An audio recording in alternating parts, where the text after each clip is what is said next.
Good evening सभी को नमस्कार। अधिगम टॉपिक हमारा चल रहा है। वैसे ऑलरेडी रिकॉर्डेड में पूरा डलवा रखा है, लाइव में भी दोबारा डलवा रखा है। एक बार दोबारा रिवीजन की प्रक्रिया के तहत अपन अधिगम को कंप्लीटली दोबारा से लाइव के दौरान पढ़ रहे हैं। अधिगम में व्यवहारवादी पार्ट हमने पढ़ लिया था। आज हम संज्ञानवादी पार्ट की एक चर्चा कर रहे हैं। संज्ञानवादी सिद्धांत किसको बोलते हैं, ठीक है। कोग्निटिव थ्योरी किसको बोलते हैं,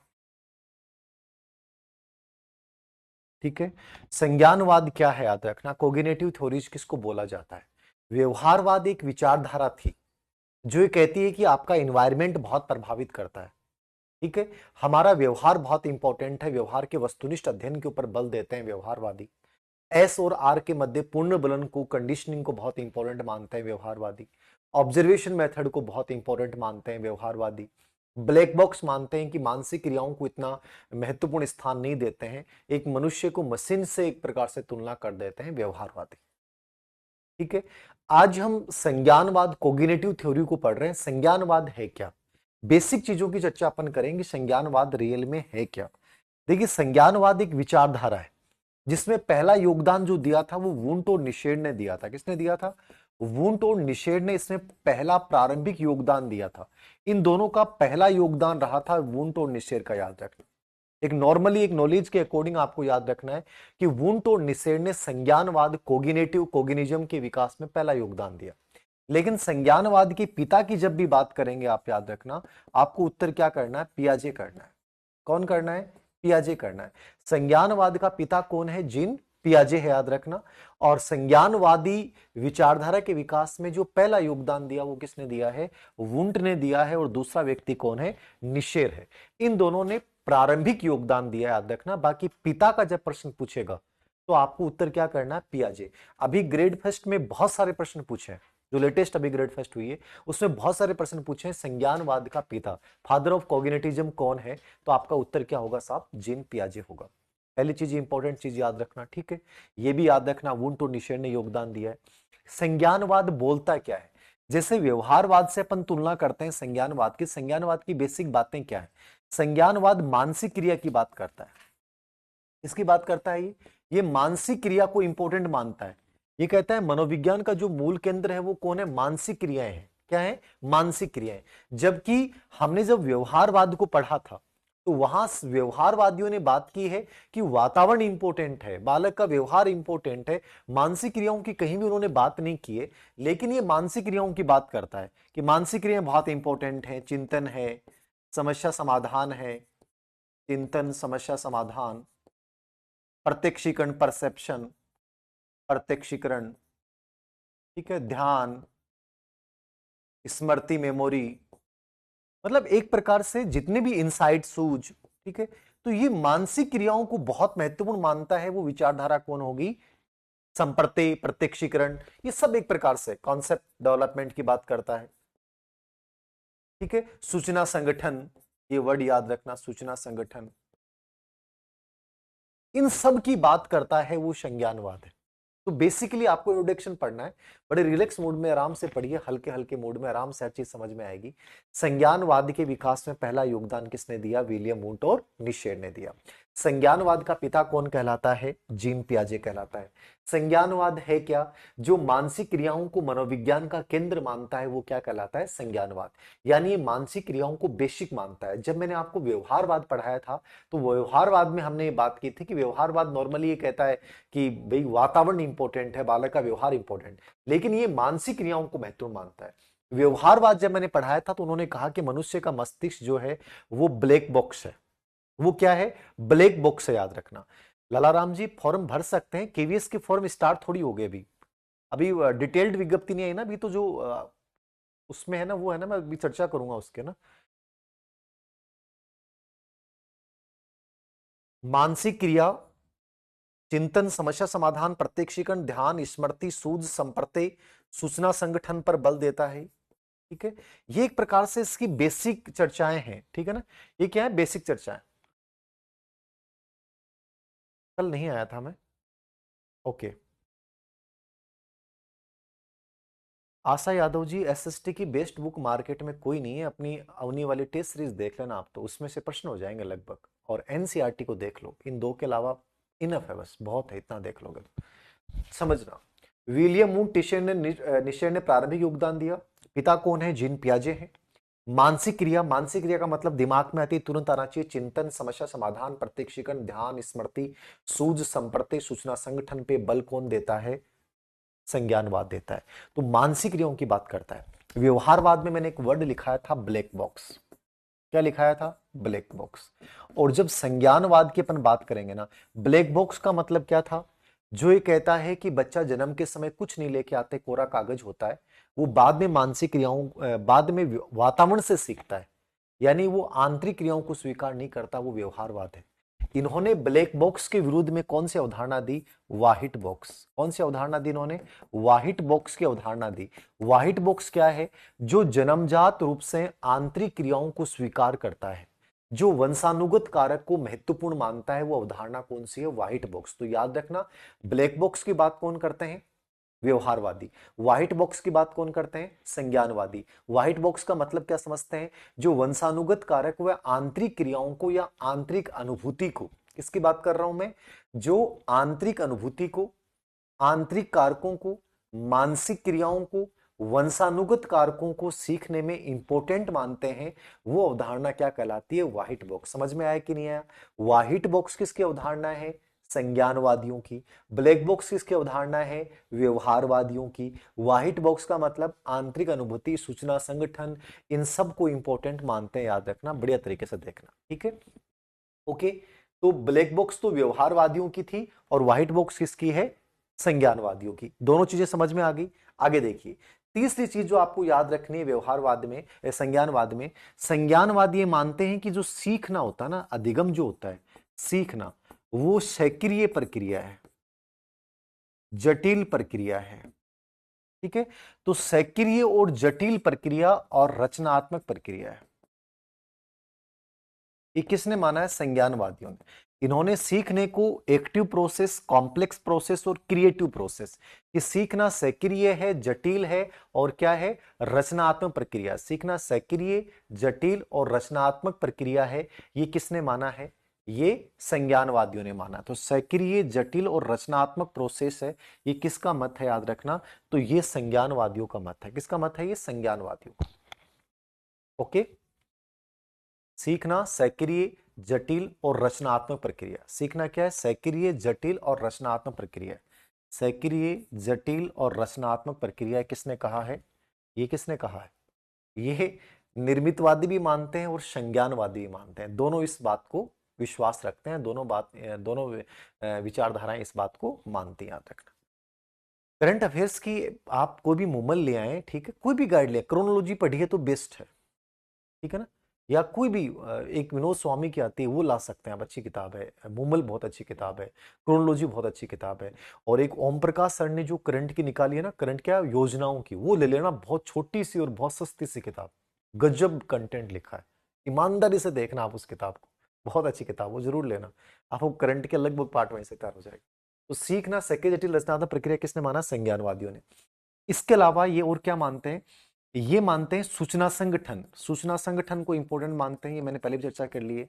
सूचना संगठन को क्या मानते हैं? ये महत्वपूर्ण मानते हैं। कौन मानते हैं सूचना संगठन को महत्वपूर्ण?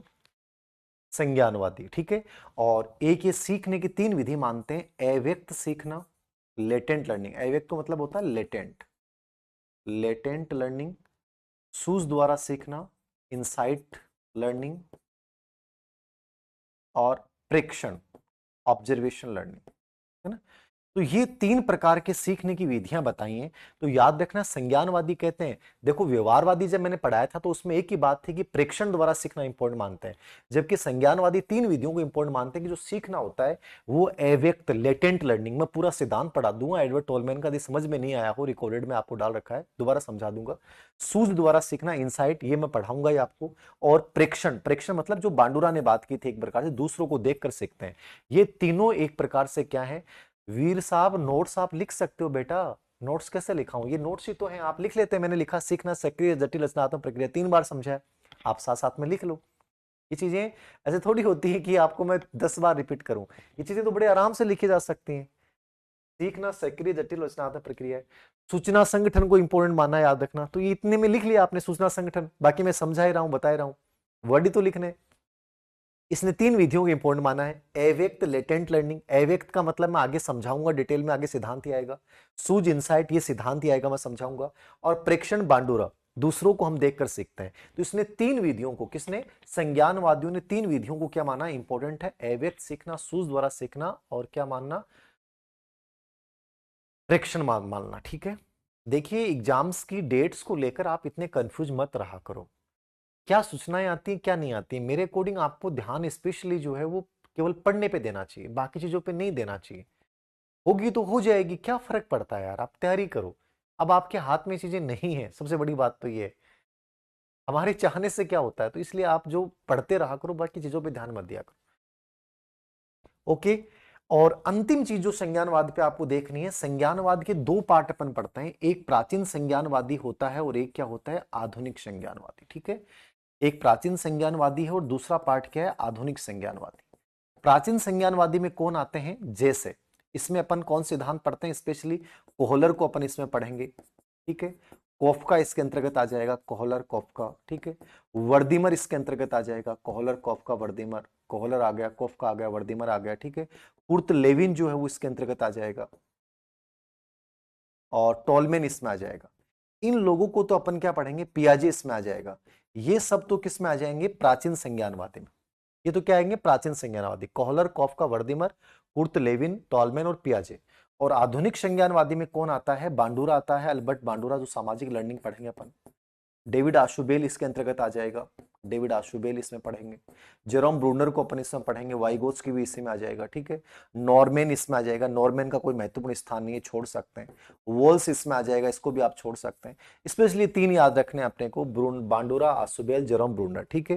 तो संज्ञानवाद को अपन 2 पार्ट में डिवाइड करते हैं, प्राचीन संज्ञानवाद और दूसरा क्या है, आधुनिक संज्ञानवाद। ठीक है। Kohler Koffka Wertheimer Kurt Lewin Tolman और पियाजे। आधुनिक संज्ञानवाद में कौन आएगा, बांडुरा, आशुबेल, ब्रूनर, नॉर्मैन और वॉल्स। ये किस में आ जाएंगे, आधुनिक संज्ञानवाद में। किस में आ जाएंगे ये, आधुनिक संज्ञानवाद में आ जाएंगे। ठीक है। प्राचीन संज्ञानवाद में कौन आ जाएगा, Kohler Koffka Wertheimer Kurt Lewin Tolman और पियाजे आ जाएगा। समझ में आ गया। प्राचीन संज्ञानवादी ये है और आधुनिक संज्ञानवादी ये है।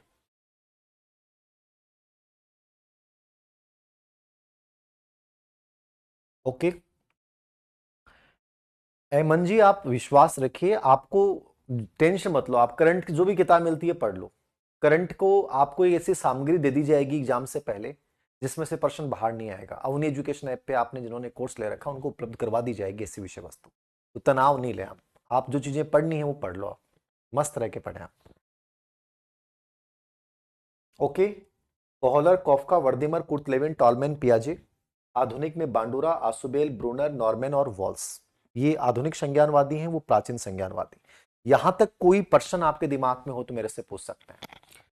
संज्ञानवाद सूचना संगठन, आंतरिक क्रियाओं, मानसिक क्रियाओं को इंपॉर्टेंट मानता है, व्हाइट बॉक्स की अवधारणा देता है, सीखने को सक्रिय जटिल गतिशील प्रक्रिया माना जाता है, आत्म अनुभूति सूचना संगठन को इंपॉर्टेंट मानता है, अवेक्स सीखना, सूझ द्वारा सीखना, ये है पियाजे संज्ञानवाद का पिता माना जाता है। प्राचीन संज्ञानवादी, आधुनिक संज्ञानवादी। ये एक बेसिक इंट्रोडक्शन है जो आपको याद होना चाहिए कि संज्ञानवाद सर ये है। अब संज्ञानवाद में इसके अकॉर्डिंग आप सिद्धांत पढ़ सकते हो अलग अलग। ठीक है। ये संज्ञानवादी क्या है, संज्ञानवाद में जितने भी प्रयोग किए गए वो मनुष्य पे किए गए, लगभग संज्ञानवादियों में जितने भी प्रयोग किए गए वो मनुष्य पे किए गए। केवल एक इनसाइट सिद्धांत वाला जो है वो चिंपांजी पे किया गया, और वो भी इसलिए किया गया क्योंकि चिंपांजी मनुष्य का एक रूप है। ठीक है। बुद्धि के मामले में, हर चीज के मामले में। तो बाकी जितने भी प्रयोग किए गए संज्ञानवाद में वो किस पे किए गए, मनुष्य पे किए गए। ठीक है। और पियाजे का सिद्धांत इसमें सबसे इंपॉर्टेंट, पियाजे ऑलरेडी मैंने विकास टॉपिक में आपको पढ़ा रखा है। पियाजे मैंने विकास के सिद्धांतों में जीन पियाजे मैंने, क्योंकि विकास टॉपिक में जीन पियाजे का सिद्धांत बाल विकास में भी आता है, अधिगम में भी आता है, बुद्धि में भी आता है। तो मैंने पियाजे को आपको कहां पढ़ा दिया, विकास में। तो मैं यहां दोबारा रिपीट नहीं कर रहा हूं पियाजे को। ठीक है। तो पियाजे विकास में ढंग से मेरा पढ़ाया हुआ है।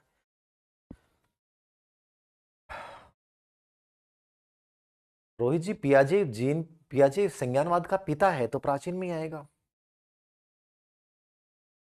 पिता है, फादर ऑफ कोग्निटिव थ्योरी है, याद रखना। थर्डगढ़ स्ट्रेटेजी के लिए रामनिवास जी, कल एक यूट्यूब पे मैं सेशन करता हूँ थर्डगढ़ को लेकर, कल या संडे को एक सेशन लेके आऊंगा, एक छोटा सा कि अब बेटर तरीके से क्या बेटर हो सकता है इन चीजों को लेकर। ठीक है।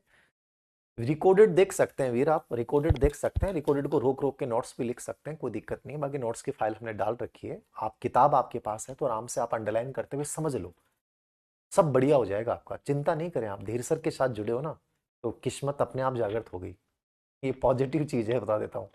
धीर सर के साथ जुड़े हो ना तो याद रखना पॉजिटिव अपने आप हो जाओगे। लाइफ में बहुत सारी चीजें नहीं हो जाएंगी, जिंदगी में उन्नति करने वाली चीजें अपने आप आ जाएंगी, याद रखना इस चीज को। ईश्वर का आशीर्वाद मान लेना चाहिए। ओके, ये देख लिया। अब देखिए अपन एक सिद्धांतों की चर्चा करें नॉर्मली। टाइम तो कम है, पूरा सिद्धांत तो नहीं होगा, बट एक नॉर्मली सिद्धांत की चर्चा करें। पियाजे अपना पूरा पढ़ा हुआ है। नॉर्मली अपन पहले सिद्धांत की आज हल्की सी चर्चा करते हैं, पूरा होगा कि नहीं होगा देख लेना।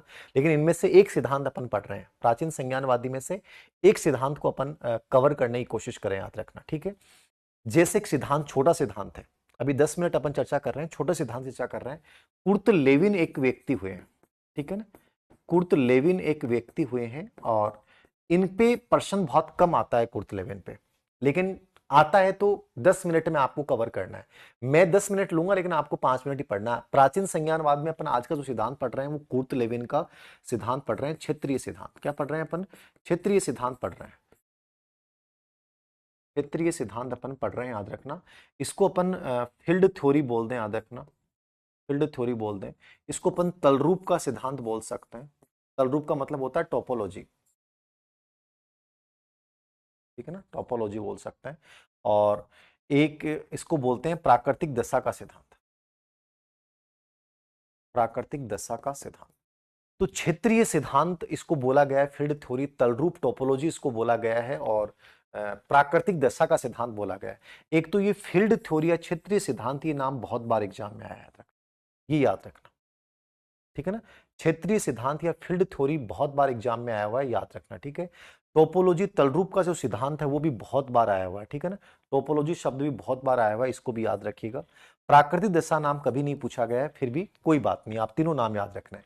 शुरुआती जो एग्जाम्स थे उनमें तो केवल ये पूछता था कि कुर्ट लेविन का क्षेत्रीय सिद्धांत, फील्ड थ्योरी के प्रतिपादक कौन है। इसने 1917 में सिद्धांत दिया था, याद रखना। और कुर्ट लेविन कौन है? ये सामाजिक मनोविज्ञान के प्रतिपादक हैं। किसके प्रतिपादक हैं? सामाजिक मनोविज्ञान के प्रतिपादक, ठीक है। इन्होंने समूह गतिशीलता का कॉन्सेप्ट दिया था, ग्रुप डायनेमिक्स, ये एक्स्ट्रा में याद रख सकते हैं आप। सामाजिक मनोविज्ञान के प्रतिपादक और समूह गतिशीलता का प्रतिपादक किसको माना जाता है? Kurt Lewin. तो दोनों बातें आप नोट करके साथ लिख लीजिएगा कि कुर्ट लेविन को सामाजिक मनोविज्ञान का प्रतिपादक माना जाता है और समूह गतिशीलता, ग्रुप डायनेमिक्स का कॉन्सेप्ट किसने दिया था? Kurt Lewin. यद्यपि कंपटीशन में कभी ये प्रश्न पूछा नहीं गया है कि सोशल साइकोलॉजी के फादर कौन माने जाते हैं? Kurt Lewin. Kurt Lewin Germany के थे और इनको गेस्टाल्टवादी भी कहा जाता है। कहां के थे ये? जर्मनी के। इनको गेस्टाल्टवादी भी कहा जाता है। समूह गतिशीलता कॉन्सेप्ट दिया। नॉर्मली प्रश्न क्षेत्रीय सिद्धांत के नाम पे आ गया या तलरूप के नाम पे आ गया। इसके अलावा इस सिद्धांत पे क्या प्रश्न पूछ जा सकता है? इसने 4 शब्दावली दी है, उन चारों वर्ड्स को याद रखना, इससे बाहर प्रश्न नहीं आएगा। मैं जो बोल रहा हूं ध्यान से सुनिएगा। आप कोई भी दुनिया का कंपटीशन दे लेना, H TET, grade first, C TET, third grade, second grade, कोई भी कंपटीशन दो, केवीएस, डीएसएसपी, कोई भी दो आप, सिंपल सी बात याद रखना, इसने 4 कॉन्सेप्ट दिए हैं, वो चारों कॉन्सेप्ट के नाम याद रखने हैं आपको। देखिएगा, कुर्तलेविन पढ़ रहे हैं अपन। कुर्तलेविन ने पहला वर्ड यूज किया है जीवन क्षेत्र। बस आपको इतना याद रखना है कि लाइफ स्पेस या जीवन क्षेत्र शब्द का प्रयोग किसने किया है, ठीक है ना। लाइफ स्पेस या जीवन क्षेत्र शब्द का उल्लेख किसने किया है? केवल एग्जाम में आपसे पूछेगा जीवन क्षेत्र शब्द का संबंध किससे है? कुर्ट लेविन से। अब कह दोगे गुरुजी जीवन क्षेत्र क्या होता है? तो मनोवैज्ञानिक और भौतिक वातावरण, हमारा जो मनोवैज्ञानिक और भौतिक वातावरण जिसके प्रति हम अनुक्रिया करते हैं, मनोवैज्ञानिक और दूसरा कौन सा है? भौतिक वातावरण। ये दोनों जो वातावरण है, याद रखना, जिनके प्रति हम अनुक्रिया करते हैं, वो हमारा क्या कहलाता है? लाइफ स्पेस कहलाता है। मनोवैज्ञानिक और भौतिक वातावरण जिनके प्रति हम अनुक्रिया करते हैं, वो हमारा क्या कहलाता है? जीवन क्षेत्र। समझ में आ गई पहली बात? ठीक है, समझ में आई कि नहीं आई पहली बात? जीवन क्षेत्र किसको बोलेंगे? जीवन क्षेत्र के आधार पे मानव व्यवहार की व्याख्या करने वाले विद्वान कौन थे? तो आपको उत्तर क्या रखना है? जीवन दायरा है, की बात है। जीवन क्षेत्र के आधार पे मानव व्यवहार की व्याख्या किसने की है? Kurt Lewin. पहला इंपॉर्टेंट पर्सन। जीवन क्षेत्र क्या होता है? मनोवैज्ञानिक और भौतिक वातावरण जो हमारे चारों तरफ है और जिसको देखकर अपन रिस्पॉन्स करते हैं, वो जीवन क्षेत्र कहलाता है।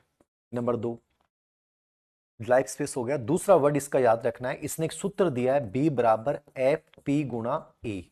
ये याद रखना, बी बराबर एफ पी गुणा ई। बी को मतलब वो है व्यवहार, क्यों वो है व्यवहार।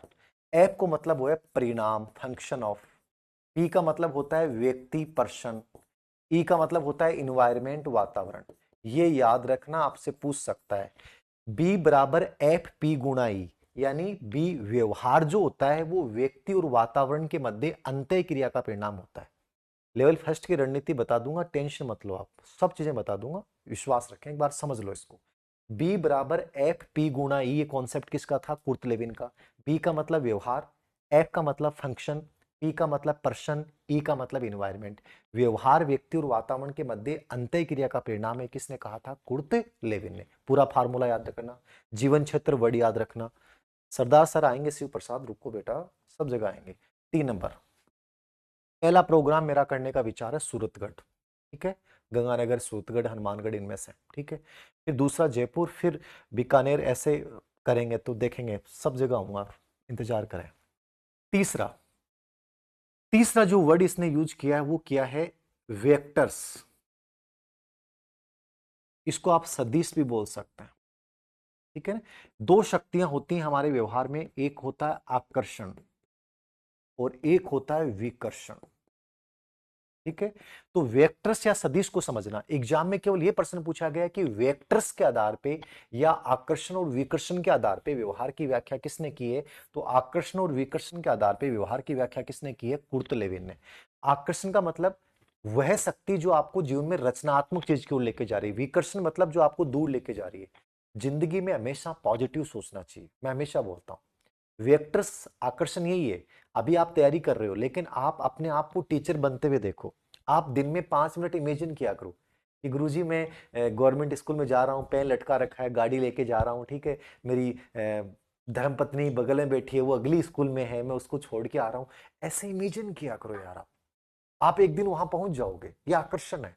विकर्षण, गुरुजी प्रश्न आऊंगा ही को नहीं, गुरुजी याद ही को नहीं, गुरुजी ऐ लगे फैलो जैसू, गुरुजी ऐ लगे कि मेरे मन तो है ना सब कुछ भूल रहे हूँ, गुरुजी मैं पहले भी यही रह गो 2 नंबर हूं, अब की बार भी। ये विकर्षण, नेगेटिव।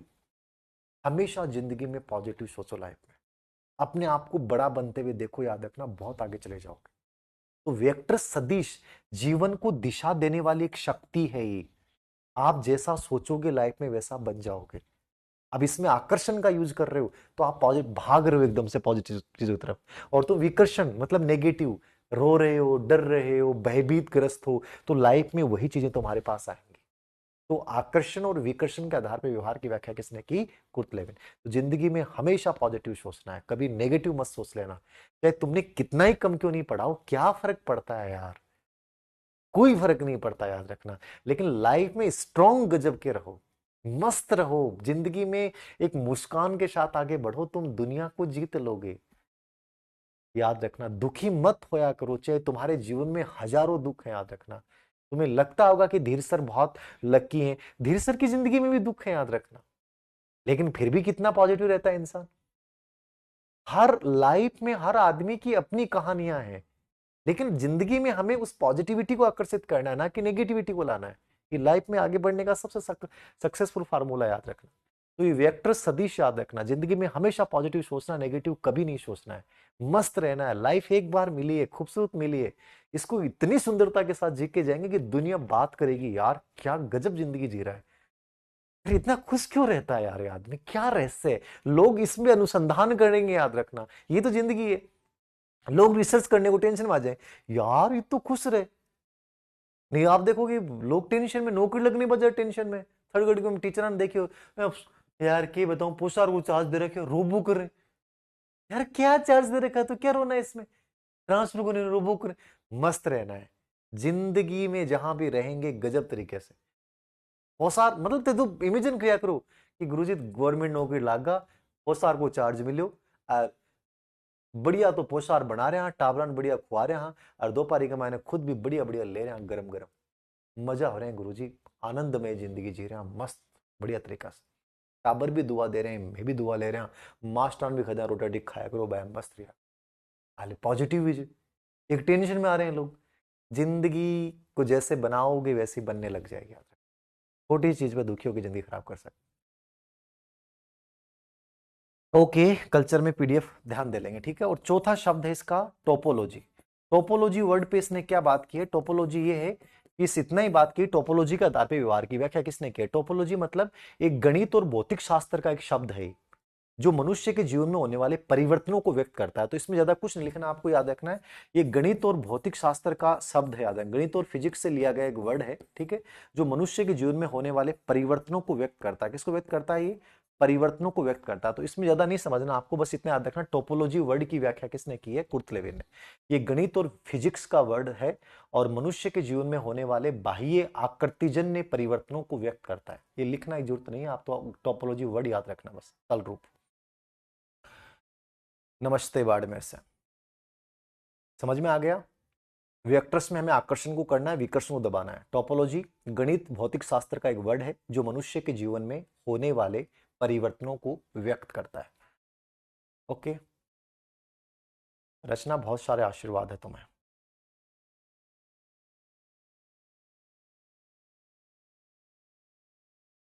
ओके बस ये याद रखना, और कुछ नहीं है इसमें।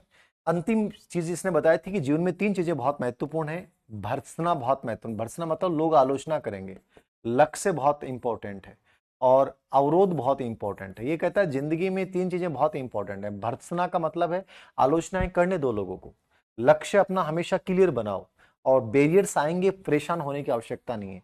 तो भर्त्सना, लक्ष्य और अवरोध को इसने क्या माना था? इंपॉर्टेंट। ये पूछा नहीं गया, एक नॉलेज की बात है कि भर्त्सना, लक्ष्य और अवरोध को इंपॉर्टेंट किसने माना था? Kurt Lewin. ये कुर्ट लेविन का सिद्धांत, छोटा सिद्धांत है, बस चार वर्ड याद रखना। V बराबर F गुणा P गुणा E, सिद्धांत का नाम क्षेत्रीय सिद्धांत। वेक्टर सदिश आकर्षण विकर्षण, लाइफ स्पेस, V बराबर F P गुणा E, टोपोलॉजी। बस बहुत है। उषा जी सभी को आशीर्वाद है, आप मेरे से जुड़े हो ना, तो आप ये मान के चलना कि धीर सिंह सर की पॉजिटिव वाइब्स आप में से हर एक बच्चे के साथ है, जो चाहे यहाँ नाम लिख रहा है नहीं लिख रहा हो, हर बच्चे के साथ। ठीक है, okay, thank you very much. कल मिलते हैं अपन अगले टॉपिक के साथ। कल गेस्टाल्टवादी सिद्धांत अपन पढ़ेंगे। Thank you very much, good night.